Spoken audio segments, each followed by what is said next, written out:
প্রতিদিনের বইমেলা। ভাষা প্রকাশের সামনে দেখা হলো প্রকাশক ও লেখক মিজান রহমানের সাথে। তিনি প্রকাশনী শিল্প অগ্রসর সম্পর্কে তার অনুভূতি ব্যক্ত করেছেন। 52-71-এর পথ ধরে ভাষা প্রকাশের যাত্রা শুরু হয়েছে। বাংলাদেশের প্রকাশনা শিল্পে 10 বছরের অতিক্রম করেছে এই ভাষা প্রকাশ, এবং বাংলাদেশের তরুণ এবং প্রবীণ লেখকদের সমন্বয়ে ভাষা প্রকাশ গ্রন্থ প্রকাশ করে থাকে। সাহিত্যের মূল ধারায় শিল্পের জন্য যে শিল্প, সেই দিক বিবেচনা করে সাহিত্যের মূল ধারা নিয়ে কাজ করছে ভাষা প্রকাশ তার জন্মলগ্ন থেকে, এবং বাংলা ভাষা ও সাহিত্যের গুরুত্বপূর্ণ গ্রন্থ প্রকাশ করছে ভাষা প্রকাশ।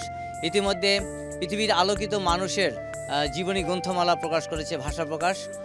চিন্তার ক্ষেত্রে যে দারিদ্রতা রয়েছে জাতীয় জীবনে, সেখান থেকে উত্তরণের জন্য ভাষা প্রকাশ উদ্যোগ নিয়েছে এই দারিদ্র্য নিরসন করার কল্পে উদ্যোগ নিয়েছে চিন্তা সিরিজ এবং শ্রেষ্ঠ গল্প সিরিজ।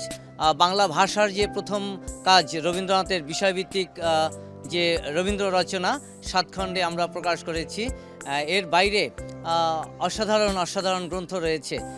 বিষয়ভিত্তিক গ্রন্থের পাশাপাশি কবিতা, গল্প, প্রবন্ধ, উপন্যাস, অর্থাৎ সাহিত্যের মূল যে শাখাগুলো আছে, শিল্পের গুণগত মান বিবেচনা করে আমরা প্রতিনিয়ত গ্রন্থ প্রকাশ করে আসছি। আমরা চাই জাতির হাতে বই পৌঁছে দিতে, এবং জাতি জ্ঞান চর্চার মাধ্যমে এই বই পড়ে তারা যেন আলোকিত হয়ে ওঠে, এই প্রত্যাশা রেখেই কিন্তু আমরা প্রকাশনা শিল্পকে এগিয়ে নিয়ে যাচ্ছি।